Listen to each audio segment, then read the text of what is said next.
This is Module 1B of our course HRS 314.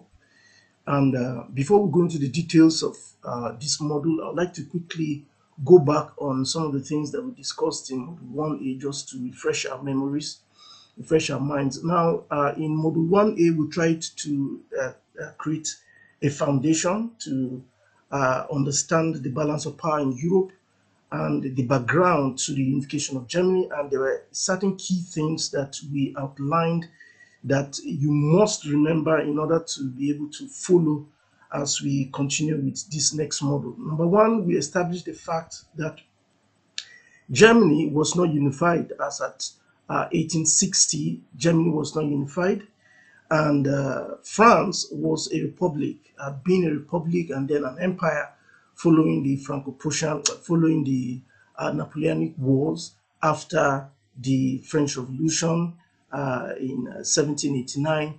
And subsequently, France became the major power in Europe. France became the more or less like a hegemon in Central Europe. And other powers, other great powers in Europe like Britain, Russia, were also present, and there was a sort of balance after the Congress of Vienna in 1814 and 1815. The powers of conservatism had been able to regress some of the advances that Napoleon Bonaparte had been able to gain with regards to republicanism. They had been able to restore, to some extent, monarchical systems of government all over Europe. So at this point in time, the forces of conservatism were back in force.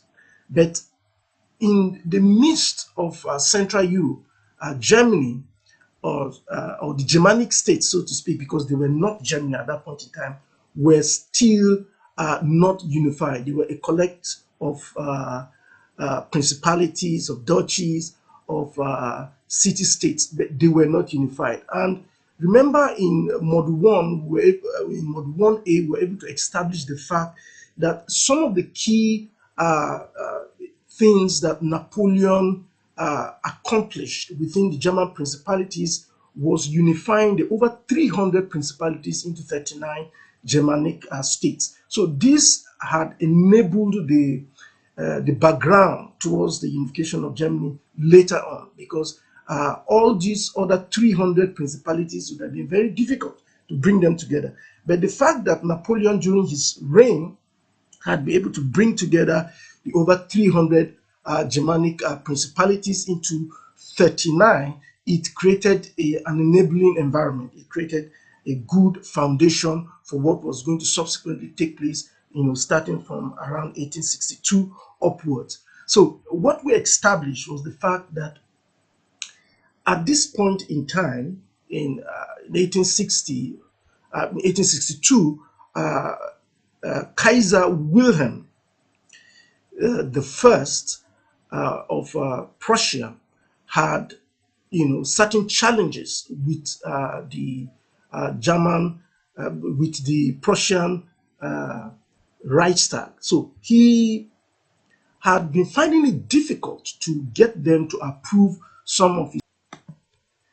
Now, the problems that Kaiser Wilhelm the First had been facing, with the Prussian parliament became so challenging that he was almost at the verge of, abdicating the throne. However, the turning point in Prussian politics, at least for William the First, Kaiser William the First, as King William the First, came when he appointed uh, Prince Otto von Bismarck, okay, as the German Chancellor. Now, this is a very, very serious development in the unification of Germany, because Bismarck is perceived as the father of modern Germany. Bismarck is the one that was able to put together all the forces that enabled Germany to become unified. Now, in our first model, Model 1A, we're able to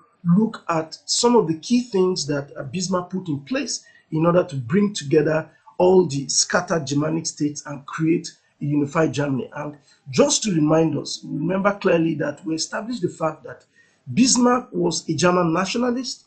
Okay, now apart from being a German nationalist, he was also a Prussian patriot. He was patriotic to Prussia as one of the Germanic states, but he was a German nationalist. He was somebody that desired above all things to see the unification of Germany. Because if you look at Europe at this point in time, you discover that while France, right here, was a republic, and we had the Russian Empire on the other hand, and then we have the Austro-Hungarian Empire on this side, and on the other, closer to the North Sea, we had the British Empire. But if you look at Germany here, you discover that Germany was not a state.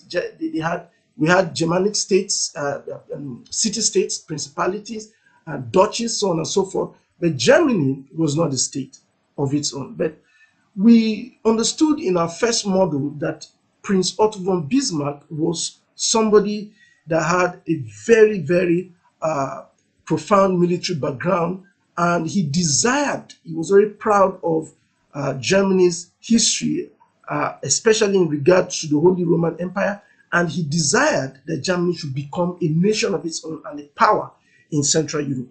But we also established the fact that in attempting to create Germany, in attempting to unify all the Germanic states into one nation, there were certain challenges that stood before Bismarck.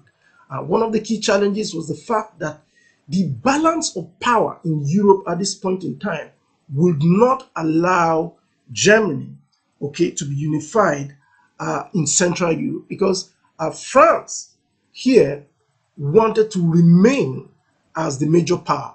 And the fact that France wanted to remain as major power was one of the key factors that stood, so to speak, stood against the unification of Germany. And also, another key factor that we established in our first model was the fact that all the individual principalities, the individual city-states in Germany, like you see here, we have Prussia, and we have Austria, we have Bavaria, we had Baden, we had Hanover, so on and so forth. Each of these individual city-states would have wanted their own independence. So the independence of the individual Germanic city-states would have been one of the key problems, against the unification of Germany. Apart from the fact that France, number one, would not want the unification of Germany because it would upset its power in Central Europe. If there's another big, powerful republic that comes up, it will challenge the power of France, therefore, upsetting the balance of power in Central Europe. So France, number one, would not want the unification of Germany, and number two, the various power plays among the kings, the princes of the various city-states, Germanic city-states, was also another key factor that would stand against the unification of Germany. Now, these were very two